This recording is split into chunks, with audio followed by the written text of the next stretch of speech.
Jai Gurudev, Namaste, Rishi Nityapragyaji. It is an honor to have this conversation with you today about the profound teachings of the Yoga Vasistha. Namaste, Jai Gurudev. It is my pleasure to be here and discuss the timeless wisdom of Yoga Vasistha. The Yoga Vasistha addresses the concept of a reality beyond illusions and sorrow. Can you elaborate on what this truthful state is and how it differs from our ordinary experiences? The truthful state referred to in Yoga Vasistha is the state of pure consciousness or the self which is beyond all mental constructs and dualities. It is a state free from illusions, maya, and sorrows where one realizes the true nature of existence.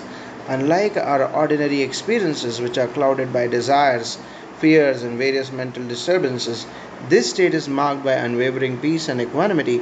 It is the realization of one's unity with the infinite and eternal consciousness. In such a reality, what is considered the appropriate or ultimate achievement, Shreya, and what should one strive to attain in this world? The ultimate achievement, Shreya, in the context of Yoga Vasistha, is self realization or enlightenment. It is about attaining a state where one is no longer entangled in the dualities of pleasure and pain, success and failure. Instead, one should strive to realize a self which transcends all worldly attainments and experiences. This realization brings true fulfillment and liberation from the cycle of birth and death. How should one conduct oneself in this confusing world? Is there a sacred mantra or practice that can bring peace and mitigate the sufferings of life? In the midst of life's confusions and challenges, one should conduct oneself with awareness and detachment.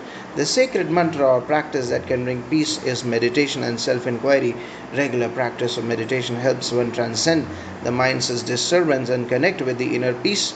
Mantras like Om Namah Shivaya or Aham Brahmasmi, I am Brahman, can be powerful tools to center oneself and mitigate sufferings by reminding us of our true nature.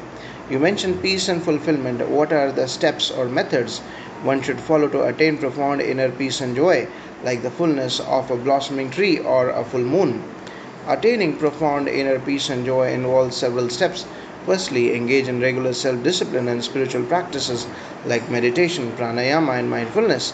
Secondly, cultivate a spirit of surrender and acceptance towards life's events, knowing that everything is transient. Thirdly, engage in selfless service or seva and cultivate compassion and love towards all beings. Finally, constantly reflect on the teachings of the sages and immerse oneself in the study of the sacred texts like the Yoga Vasistha, which guide us towards inner tranquility and bliss. How can one, despite being active in the world, remain unaffected like a lotus leaf in water? Just as the lotus leaf remains untouched by water, one can remain unaffected by the world by cultivating a sense of detachment and mindfulness. Engage fully in your duties and responsibilities, but do not let the outcomes disturb your inner peace. Practice seeing yourself as a witness to all actions and experiences rather than the doer. This perspective helps maintain inner calm amidst external turbulence. Many people feel that the world is filled with sorrow and struggles. How can one transform a seemingly dreary life into a joyful and flavorful existence without falling into ignorance? The transformation from sorrow to joy comes from a shift in perception. Recognize that suffering often arises from attachment and ignorance. By practicing mindfulness and embracing the present moment, one can find joy in simple things, cultivate gratitude, focus on positive actions, and maintain a balanced view of life's ups and downs.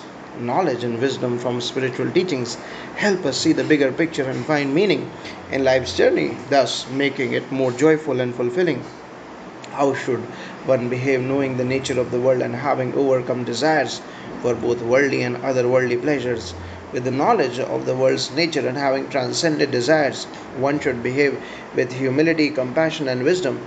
Be in the world but not of it. Serve others, act righteously, and remain grounded in the awareness of the self. Such behavior aligns with the deeper understanding of life's transient nature and leads to a harmonious and liberated existence. The Yoga Vasistha describes the worldly attachments as diseases that can bring suffering. How can one live in the world without being afflicted by these attachments? Living in the world without being afflicted by attachments involves practicing detachment and discernment. Understand that attachments are the root cause of suffering and strive to cultivate an attitude of non attachment. Engage in actions without being driven by desires or aversions. Practice self inquiry to identify and let go of attachments.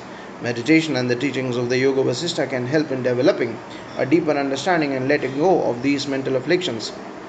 Finally, Rishi, what is the supreme wisdom that can free one from suffering, whether one chooses to remain in worldly activities or renounce them? The supreme wisdom that frees one from suffering is the realization of the self, the recognition of one's true nature beyond the mind and ego. This realization can be attained through both paths: active engagement in the world with detachment and renunciation. What matters is the inner state of awareness and the realization that you are the eternal, unchanging consciousness. This wisdom transcends all suffering and leads to liberation, irrespective of one's external circumstances. Thank you, Rishi Nityapragyaji, for sharing these profound insights on the Yoga Vasistha. It has been an enlightening conversation. Thank you. I hope these insights inspire many on their path to self realization and inner peace. Jai Gurudev.